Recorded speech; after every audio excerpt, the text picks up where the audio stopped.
I think you could think of it like the Goonies, but Victorian Lovecraft instead of pirates.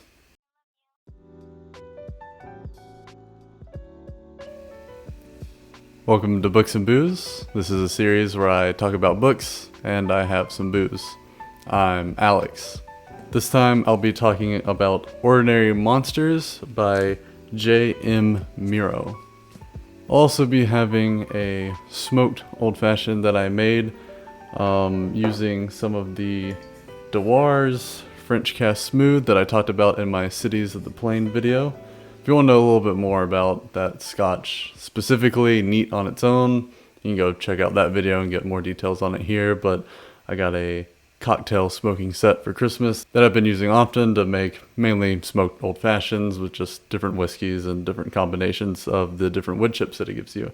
But this is using Dewar's French Cask Smooth, which is an apple brandy cask with some apple wood chips that I smoked over it. Yes, I know it's with the Scotch. Yes, I know there's no orange peel in here. You can lambast me in the comments about how I messed up this old fashioned, but I really like it this way, so cheers. That's good. It's as I mentioned in the Cities of the Plain video, talking about the Dewar whiskey, it has the apple really come through, and the apple wood chips just bring that forward even more. And I actually use maple syrup as my sweetener in old fashioned, so it all just kind of feels like a nice warm bowl of like apple oatmeal almost, but the smokiness still kind of comes through with the peat and the combination of the smoke from the wood chips. So it's really nice and super wonderful. So I'll be sipping on that as we talk about the book here. Let's get into the book. So Ordinary Monsters is a 2022 fantasy novel. I think more accurately describes it by J.M. Miro.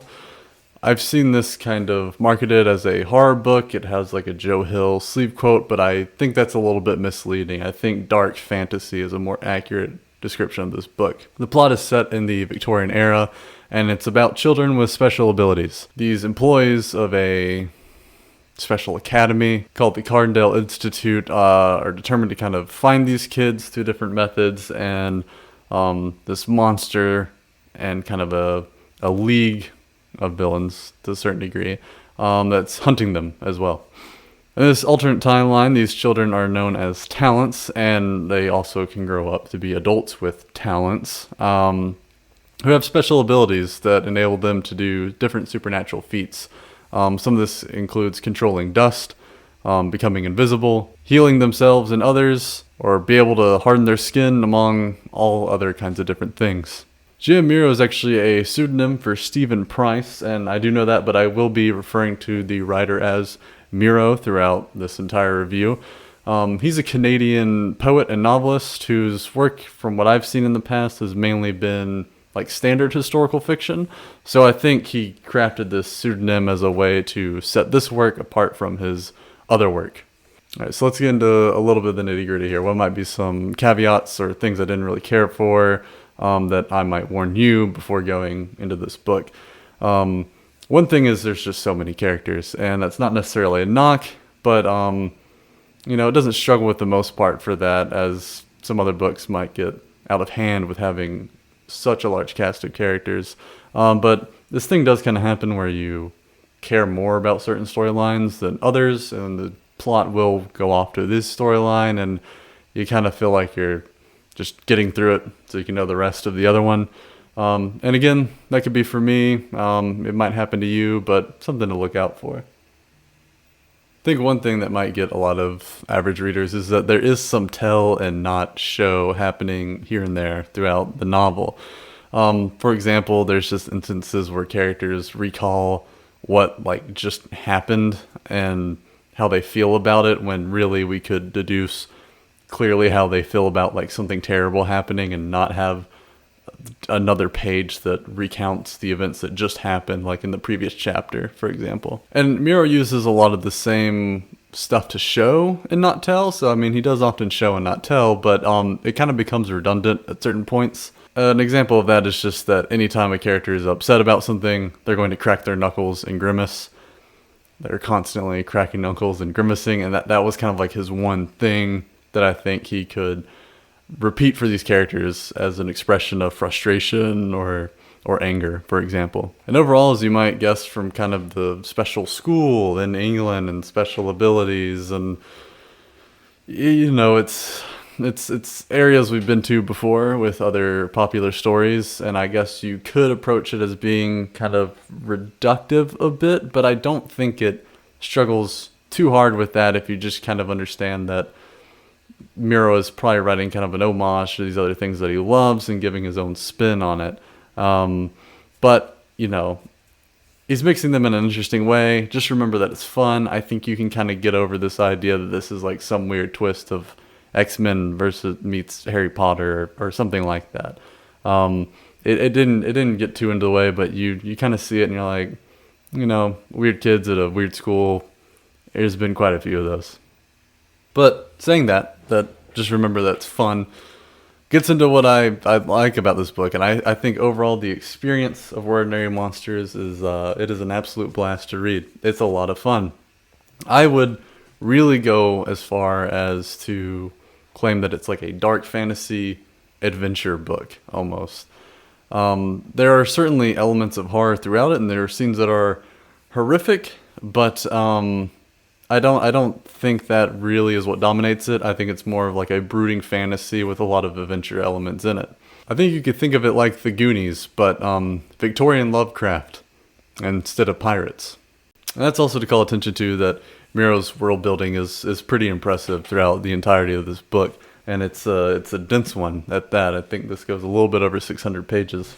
I think though it clearly pulls from other things, Miro's world feels actualized. It has its own shared history, for example, and it will remind you of that shared history between all these characters that has enough details where it's really constructing its own world. And I think one of the testaments of that is that the book does a really good job both with world building and style-wise having flashbacks. Because you only get bits of the history, like characters recounting a shared history in a very well built world, you're kind of excited to actually experience them whenever certain portions of the book go back to these events that you're getting more context and interesting details about, you're getting new perspectives about. And I think it's more testament to how well it's done because it does not derail the plot at all. Sometimes that can happen completely with certain stories that you're watching or reading, and then you have this flashback section and you're like, what is the point of me getting all of this when I kind of already know what the outcome of this should be? This doesn't really do that. It starts to twist and turn these events and give you more context and more perspective that complicates the ongoing plot line in the present moment of the plot. Which I want to say, especially because one of the flashback sections deals with this, is Jacob Marber is an excellent villain. He is probably one of the best characters in the book. And of course, as you hear me claiming this, villain... No, he's definitely a villain. I mean, he's just an excellent villain.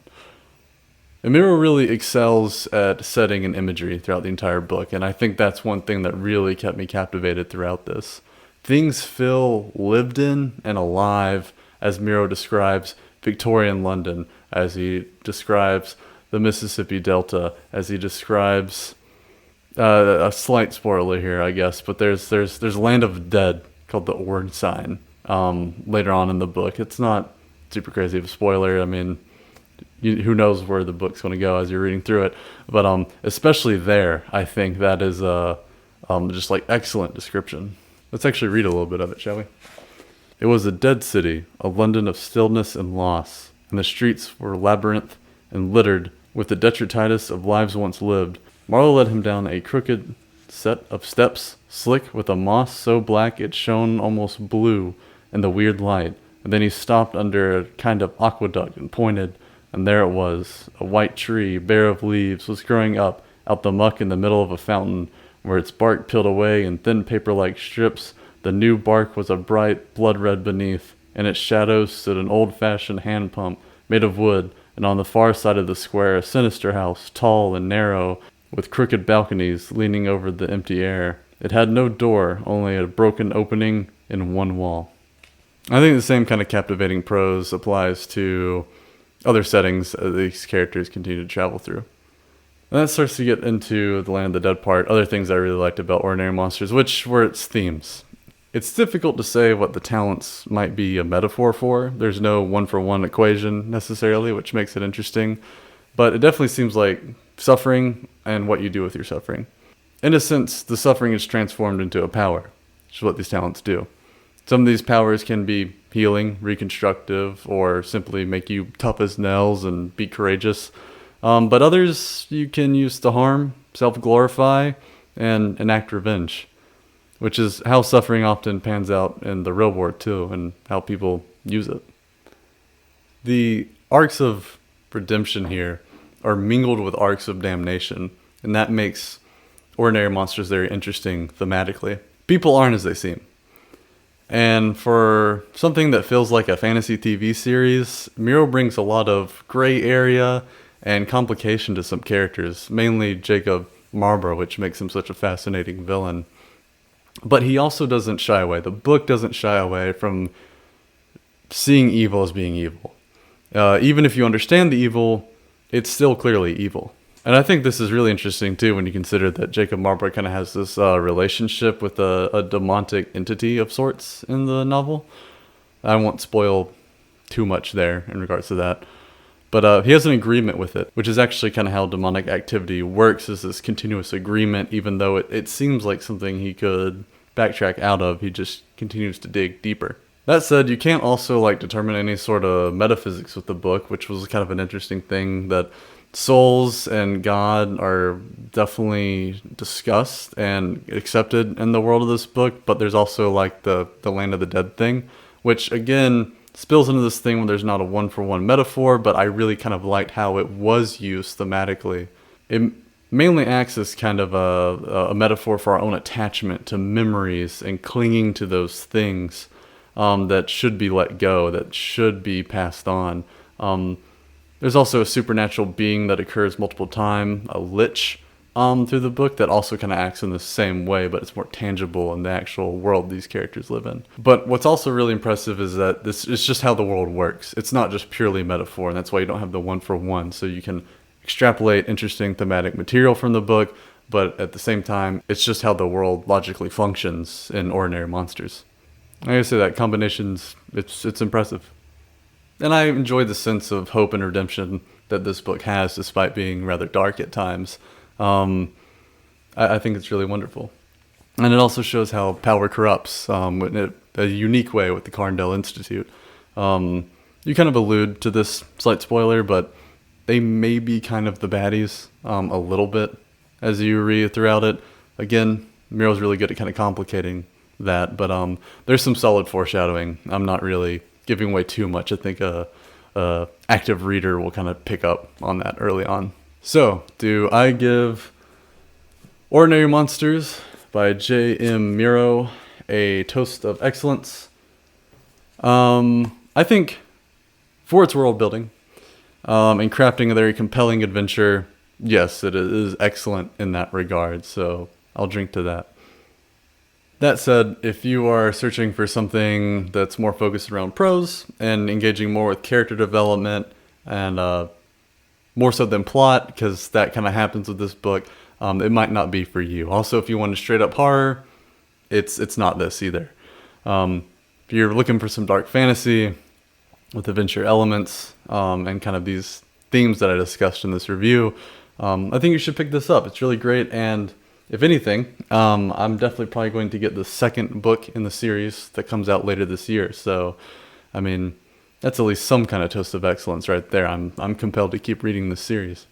So, cheers to J.M. Miro and Ordinary Monsters. Thank you so much for watching this video. If you enjoyed this book review, please let me know by giving this a like. If you didn't like it, you can also let me know that. Anything helps me out. If you read Ordinary Monsters and you got something different from what I was discussing here, please let me know in the comments. I would love to start a discussion about it. If you're also into video essays, mainly about movies, I do a lot of that on this channel as well. I'm currently doing a lot of stuff with post-secularism as a concept. Please check some of those out, and I hope that you enjoy those as well.